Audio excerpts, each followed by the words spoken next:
Welcome to this podcast on ISO 20022. My name is Xumm, and I'm a Senior Global Product Manager in our Currency Clearing product team within the Global Liquidity and Cash Management Department of Hsbc. Collectively, we manage our commercial and treasury payments for Hsbc. And today, we're talking about ISO 20022, for which I'm leading our commercialization efforts. I'm joined today by my colleague Mark Avery from our European product team. Mark, thank you very much for joining today. Would you like to tell us a little bit about yourself and your background? Thanks for that. I've been with Hsbc now for nearly 23 years, starting out in operations and payments audit before moving into the product area within our digital channel space, managing our Hsbc Connect and Hsbc Net channels that customers will be familiar with. And moved into the payments product area in 2012, managing our European branches. And I'm now the lead for product for our European implementation of ISO 20022, which includes CHAPS and Target 2 for the region. Fantastic and very well experienced indeed. So Mark, can you tell us, what is ISO 20022? Okay, so ISO 20022 is a standard supporting financial messaging, and it uses extensible markup language or XML syntax. So XML, people we're all familiar with. It's been implemented by banks, corporations, payment systems, and financial application providers to conduct payment operations, and it's currently used by a number of real-time payment schemes and in some domestic RTGS and ACH markets around the globe. Many schemes not already using ISO have announced plans to migrate over the next few years, and SWIFT themselves will migrate for cross-border traffic beginning in November 22, replacing the current MT series of SWIFT messages by the end of 2025. So what is triggering this change for the current MT payment format to the new ISO 20022 formats? And why is it important for us to align with these standards? With payment market infrastructures of all major currencies either live today or in the process of adopting the ISO standards, the SWIFT community decided it's now time to adopt this financial standard to further enable the modernization of cross-border payments. ISO will enable richer, better structured and more granular transaction data to be included in payment messages and more remittance information for payment services providers and their customers, which will enable a better customer experience. There are other benefits which include less manual intervention, more accurate compliance processes, higher resilience, and improved fraud prevention measures. So the industry is changing rapidly, and it's really important to our business and certainly our customers, given that millions of customers make payments through us. So, for example, last year, HSBC processed nearly 4.5 billion payments. So that's equivalent to 139 payments every second. So it's very important. Couple this with the fact that these are made in over 100 different currencies, and you can see how important this is to us and indeed to our customers. So banks are expected to do payments well, and those expectations are rising in an increasingly digital world with regards to speed and service. And from an HSBC perspective, we're good at this. We're the world's leading transactional bank. So our reliability and network offer a competitive edge. All banks, including our own FI customers, have to make changes to adopt ISO standards so we can continue to send payments globally via the SWIFT network and continue participating in the domestic schemes which are also adopting these standards. Fantastic. So it's clear that this is really important to the industry and all financial institutions. But what's actually changing? Can you give us a little bit more detail on the actual changes? So the ISO standards is being adopted by SWIFT, as I mentioned, for cross-border traffic, and it's replacing the current SWIFT message types or MT series, and it's the 1, 2, and 9 series that are being replaced with the ISO equivalent message type, which is known as MX. SWIFT themselves were set up by four banks, sometime in the 80s, and they are the honest brokers between banks to help drive common standards, for example, messaging templates, so the MT messaging. The migration to ISO from SWIFT is starting in November of 22, and it will cover a 3-year migration period that requires all banks to start receiving, that's key, ISO messages in November of 22. Along with SWIFT, major market infrastructures such as CHAPS in the UK, Euro 1 and Target 2 in Europe, Fed and CHIPS in the US and CHAPS in Hong Kong are adopting ISO standards. So essentially all payments are shifting to this new standard, and we certainly can't afford to stay behind. There are three specific message categories to support message flows from end to end. So we have messages initiated by corporates to banks, also known as payment initiation or PAIN in the MX world, that will replace the MT 101 or 103 that are used by our corporate customers today. There's messages that are used for commercial and settlement purposes between banks, also known as payments clearing and settlement. And they're PAX messages in the MX world. So an MT103 used for settlement will now be a PAX 8, or an MT202 will now be a PAX 9 message. And then customer statements and reporting, which is key for our customers. So the cash management area, there'll be camped, C-A-M-T, camped messages. So an MT940, as an example, will now be a camped 53 in the MX world. Okay, that's great. So there's clearly plenty of change happening, and there's new terminology as well that I suppose everybody can familiarize themselves in this space. But you mentioned CHAPS being a market infrastructure that is migrating as well. Are they implementing to the same timelines as SWIFT? So CHAPS are migrating on a two-tiered approach beginning in June of next year, with what is called initially the like-for-like phase. So during this phase, all banks directly connected to CHAPS are required to move from the SWIFT MT messaging to ISO messaging, but the data itself will be the same as that is possible in the old MT standards. So it will therefore only affect financial institutions in the first instance. The second enhanced phase will be in February 23, when enhanced data will become available. And that provides options for end users to address some of the challenges experienced over the years with the limited MT standard.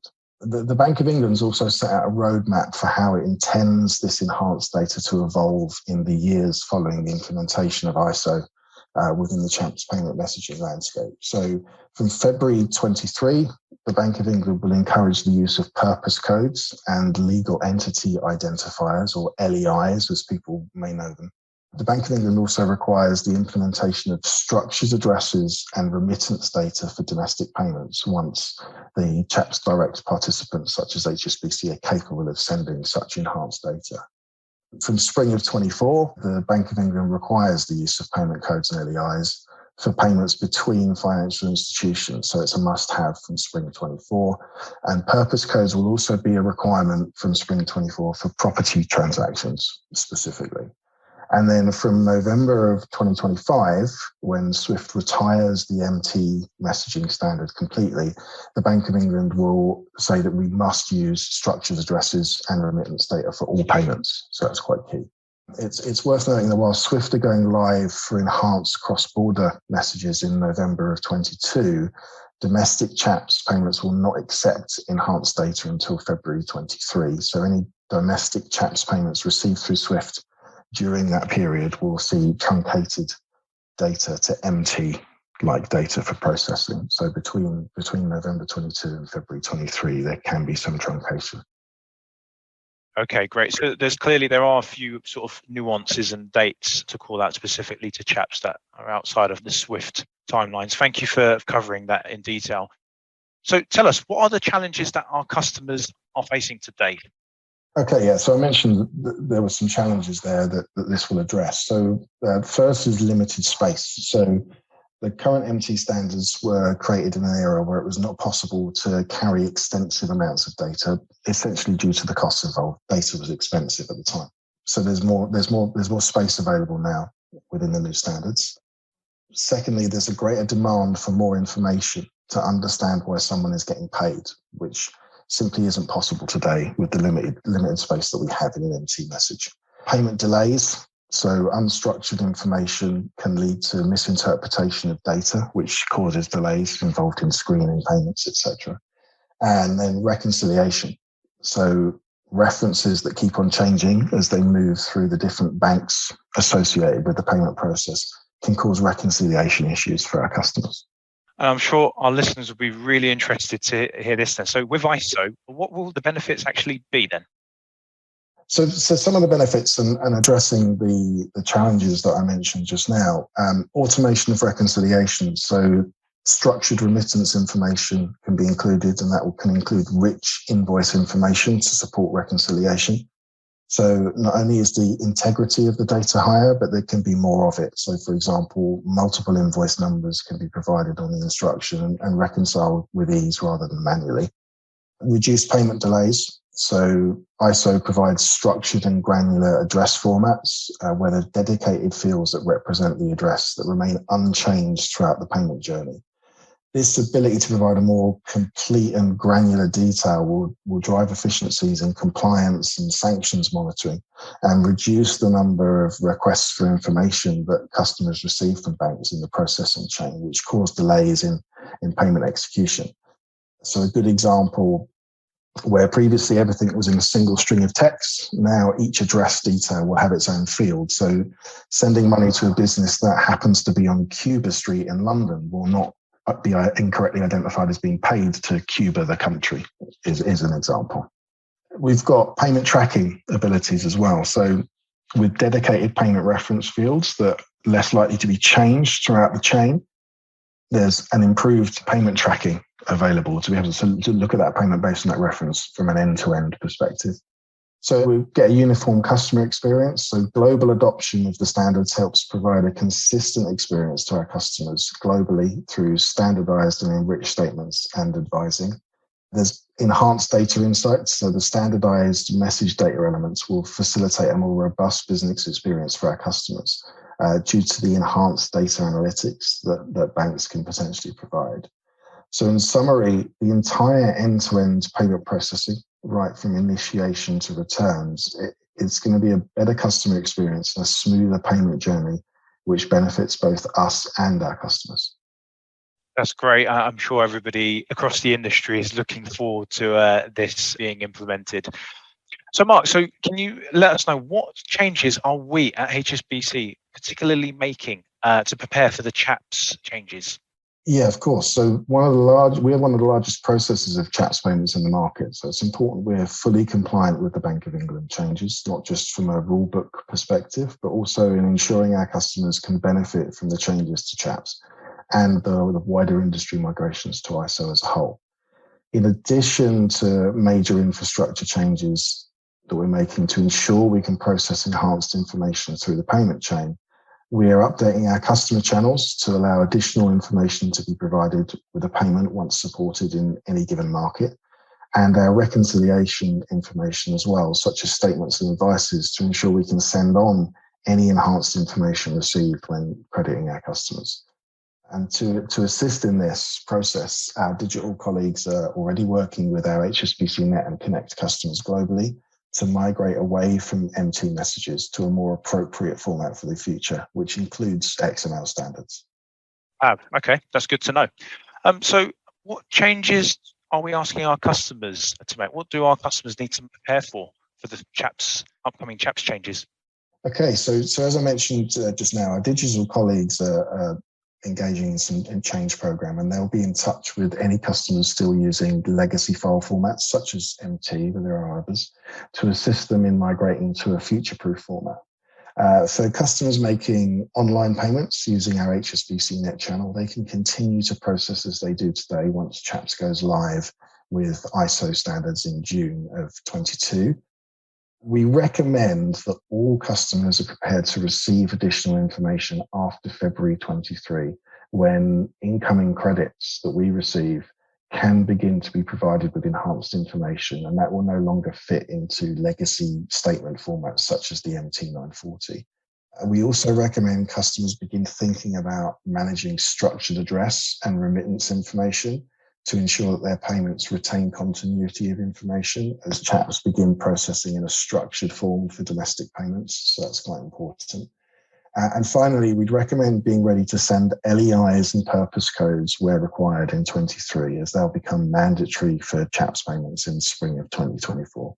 Okay, that's some really, I suppose, clear messages for our corporates to consider. So thank you for that. I know you mentioned that our digital colleagues will be in touch with customers, but how will we at HSBC also be supporting our customers during this period of change? So I think it's worth mentioning that HSBC have been processing ISO formats from our customers since 2003, and have been a strong advocate for XML and a key driver in the evolution of the XML standard. So customers will be able to leverage our experience gained during this period of investment in this area, and from our more recent implementation of various domestic and real-time payment schemes. As I say, our digital colleagues will be reaching out proactively to our customers on legacy formats to discuss their migration options. And our client service and sales colleagues are always on hand for any questions customers may have as we move through this period of change. And in addition, we also have an external website where we're publishing all things ISO, so customers can review the content at any time as they determine how to benefit from this exciting change in the payment industry. Fantastic. Thanks for that. Final question from me in that case. What do you want our audience to take away from this? Two key points, really, I think. We want people to be aware of ISO, but not to be scared of it. It's not new. It's already used by various schemes like SEPA. It's an incredibly exciting development in an ever-growing industry, which is used day in, day out by so many customers already. So it's nothing to be scared of. And customers need to make themselves aware of the benefits that they can realize and recognize that this is a really good opportunity for them to review their payment templates and join the financial industry in improving the movement of money and end-to-end through the payment chain. Thanks, Mark. That's two great takeaways indeed. And yes, it's very important, I suppose, for our customers to be aware of the benefits, as there's plenty of benefits to be realized through this. Thank you very much indeed for all those insights. It was incredibly useful hearing about the ISO benefits and in particular the focus on the implications for CHAPS. We hope you, our listeners, have enjoyed this podcast and are now a lot more familiar with ISO 20022. And as Mark just said as well, don't be scared of it. There's lots of benefits there, so please welcome it with open arms. All it leaves me to say is thank you for listening and take care.